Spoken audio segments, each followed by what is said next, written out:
Hey everybody, this is Elizabeth Haslett from Silvernest Homeschool, mom of 4, homeschooling for 11 years, got a senior down to a 6th grader this year, and one of my most asked questions when it comes to game schooling is language arts. What do I use for language arts? And that is because it covers such a wide variety of topics, the idea of language arts. You've got your spelling, you've got your grammar, you've got your storytelling, you've got your nonfiction writing, your handwriting, all of those things that play into language arts, and we kind of combine them all together, vocabulary, all that stuff. And so these are some of my favorite games that we have used in the past successfully to help build the writers that we have in our house. And I do have writers that are very good at storytelling, and I have writers that are very good at handwriting, and I've got writers that are really bad at handwriting, but every single one of my kids really does great when it comes to storytelling. And I do think it is partly because of the games that we did play and that open-ended sense of there is no wrong answer when it comes to some of like the stories that they came up with. And so I would like to present some of my favorites to you. The first one I want to show is Story Cubes. And there's a lot of versions of this, not just the official version, but they're basically dice that have different pictures on them. And you roll them and take turns choosing a dice with the picture on to tell a story.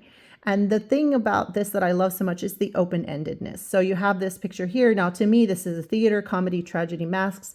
But to my kids, they might say, oh, they were feeling happy and sad, or two friends were not getting along, or one friend was trying to comfort another friend.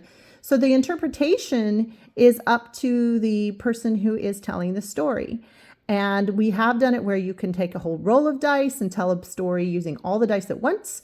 Or we've done it where they take 3 dice and they have to incorporate all 3 things into their sentence. We've done it where it's a cooperative story. We're all sharing different parts and ideas and having to build on one another and what the person before them said. And we've also used this for French so that people can learn one dice and then practice their foreign language, whatever their foreign language is. So this is poisson, and I happen to know that this is fleur. And so they would tell a story about the poisson and the fleur, the fish and the flower that met and went on a great adventure. So we don't write these stories down, but I have used these in the past when I've had kids that were feeling not very creative that day but needed to write a creative story. They can take like 3 of the dice or 5 of the dice, however many they want, roll it, and then write me a paragraph based on what those 3 things say. So it can help break some of that brain fog and funk. And then there's whole different kinds. Like I said, this one has actions, different movements and stuff. Then I know they make, Batman and Spider-Man and different kinds of stuff too. But we like the basics. The other thing I really like about these is we've had them forever. They're still in good condition in the boxes, and they can work as blocks if we're out traveling. They're so small. We take them a lot of different places. They work in restaurants. They work at the unexpected doctor's office visits, all those things. So highly recommend Story Cubes. If you only got one thing that you wanted to add to your arsenal, this would be the one I would add no matter what age they are, because you don't have to read to be able to use them. All right, so then we go into spelling. This is the French version of Bananagrams, but we have played the regular version. And then I also recommend, I don't have here anymore because I gave it away, but Apple Letters is my favorite. It looks like an apple, just like this, and it has the tiles, all the tiles you would expect for younger kids, but you're building one long word worm instead of individual things happening at the same time. Bananagrams, you're all building with tiles and trying to spell correctly. And at the very end, there everybody goes around and makes sure the stuff's spelled correctly. That's not useful for when a kid is very young and new and they don't know how to spell the words that they're trying to work on. And so we really recommend for that age the Apple Letters, because when they play their word, you get to help them to spell their word. But it doesn't have the complexity that Scrabble has, where you're trying to lay it on the board and all the little numbers on the tiles. It's just straight up letters. Bananagrams does have a more younger kid-friendly version that would also work. But I do recommend some kind of tile letters where you can just practice making words, and they're very satisfying to clink around and stuff. The nice and thick. So they're fun to play with and stack and stuff like that too. So Bananagrams. The other one I don't have with me, but I really recommend for spelling, especially the older grades, is Quiddler. They have math, unexpected math, and spelling because you're adding and subtracting the points that are negative, you have to take down, and the points that are positive, you have to go, get to go up. And so your spelling and the cards are really pretty. And then you're building a 3-letter word, then a 4-letter word, then a 5-letter word, then a 6-letter word. So it helps with a variety of types of words that you're working with. But I would only play that game with kids that are practicing their spelling that are a little bit older than the newbies. The newbies, definitely Zingo or Apple Letters would be my 2 favorites. All right, now that we got some spelling out of the way, we have some need for sentence structure. How are you going to put those spelling words together? And Miss Bernard is a Wild Card is my favorite sentence structure game. It's based off an IP, My Weird School. We've actually never read the books. Got a few of them from the library, but my kids were never interested. The game, however, they absolutely love. They find it hilarious.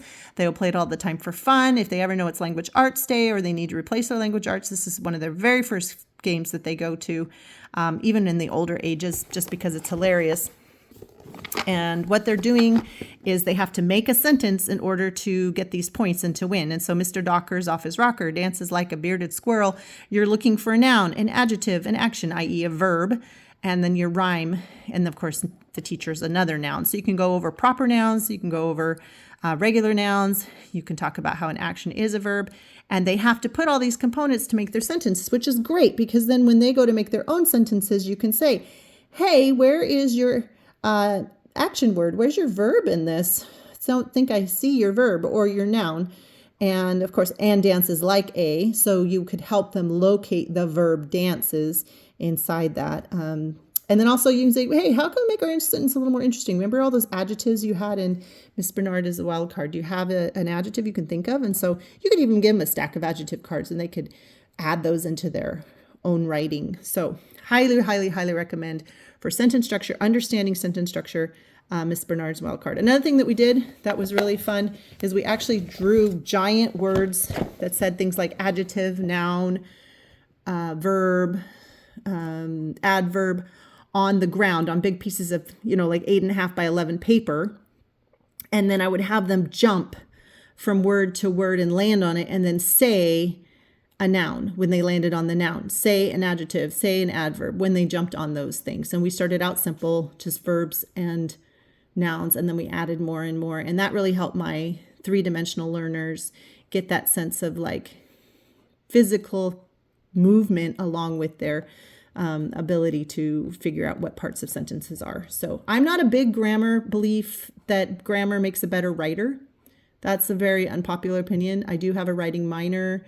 I have finished a book. I'm a writer, and I would say that the way you get a better writer is by writing. But I do believe you need some basic grammar, and I think this sentence teaches that basic grammar. Do we skip grammar? No, of course we don't skip grammar. Do I think that studying grammar will make you a better writer? No, I think writing makes you a better writer, and so I really emphasize more writing than I do nonfiction and fiction. I'm really big on the nonfiction as well. I mean, I think that's the most of our writing in the real world is nonfiction, especially if you're not going to be a novelist. I'd rather have my kids be able to write a really good solid 5-paragraph essay than pull off a story for the ages that they are studying, because they can always go write that story on their own. And they often do. In fact, I have some that are working on books right now as well, some chapter books and some shorter books. So yes, but I do highly, highly, highly recommend Miss Bernard's Wild Card and the basic grammar. So, all right, got some grammar, got some spelling. Let's go to vocabulary. Obviously, the more you read, the more vocabulary you're going to get. But if you want to play a game to help with vocabulary, or you're working on certain vocabulary words, we found Codenames Duet is the best game for that. And that is because you're working together to try to figure out what the words are by sending each other clues back and forth. And that is just the most fun. They have a good time with it. You can have a team as small as 2 playing, or a team as 2-on-2 or 3-on-3, but all 6 of you are working together to try to solve it. And you're trying to find 3 words related to teeth that will win the game. And anyway, you're trying to avoid the bad guy, trying to find and eliminate the other people. So yeah, it's super fun. Highly recommend this. You can even make your own cards, again, for foreign language. If you're practicing French, etc., the concept is still the same. As long as the cards are sort of in the same size, then the game will work just fine. So Another creative, more expensive, but available widely game and highly loved at our house to the point where I don't play it anymore because they love it so much that I played it too much, is Dixit. And in this one, everybody has a deck of abstract picture cards, and one person is giving clue of what they want the people to play down for those abstract pictures. They all go in a row, and then you vote on which one you think the clue giver put down out of all those cards. And if someone guesses your card, you get points for that. So it is great because just thinking outside the box. It is, again, open-ended. I could say flying for this picture on the front. I could say dreaming. I could say open a book. I could say let's read. All of those count, and each one helps the other kids or the other people playing to figure out which card they goes in. You should be able to find this secondhand even. They have a lot of extra cards if you get to the point where, like us, we've used the same cards a whole bunch. And while it says 8 and up, it doesn't require any reading whatsoever. So I have actually played this with much younger children. The only challenge being it's that 30-minute. So not everybody can sit there for that long. But you can change it up and say, hey, we're only going to play to 10 points. We're only going to play to 5 points, whatever you want. But again, open-ended, storytelling, thought, process outside the box, that kind of thing. All right. The last one I have here is cross clues. And in this one, you are, again, working together as a team, and it's vocabulary, and you are trying to get people to guess certain cards up and down. There was a wee spin, and just trying to get them to understand and guess different cards. So you are, again, going time or ugly or strawberry, dessert. You could go through and pick the vocab that you want them to work on. But it's fun. It's short, maybe 15 minutes, and it might be something to look into. We have had a couple different games like this. I also like it because it is teaching unexpected math, right? The grid, 1A, that kind of thing. So this is all part of, they're trying to think of a single word that best combines both of the code words listed. So this will be, there'll be cards up here, and then there'll be cards here, and they're trying to get you to fill in all these different spaces by guessing which clue would also mean, sorry, that's the wrong pile. So for example, if it was woman and lightning, I might say super, and then I'm hoping they'll think superwoman and lightning. That's probably not a very good clue, but that is what I'd be trying to get them to guess. So you can see how it taxes your creativity, your words that you're using, as well as trying to figure out how a grid graph works. So yeah, cross clues. It is timed. Some kids find that very stressful, so we have taken the timer out before. There goes my Dixit box. And just played it regularly. And we've also played it, it is a co-op so that everybody's working together to try to help everyone. All right. Language arts can involve theater and acting things out. So this one, you get to draw 2 different cards, and you're pulling, you're trying to do like a cow that is jumping. And so it is very much gives you cards in order to practice like charades. So again, communication, if writing is communicating, then something like this can help them think through the fact that they're trying to communicate with their words, or in this case, how hard is it to communicate without words, and why we are so grateful that we have them. So on top of this, of course, we do use writing curriculum. I have used spelling programs before, depending on the kids. We also have some typing stuff that we've done. But this can give you just a place to start. If you're looking to add a few games to help on those days that the kids are like, I don't want to tell a story, or I don't want to do my spelling in my book, then you can use, something like this to have them just spell out their spelling words if you are using a list. Also, my kids have really loved spelling bees, where they just stand up and spell, old-fashioned spelling bees. They can be really fun. And the other thing that we've done very successfully is created their own dictionary, where they write the word either in a book or on a index card.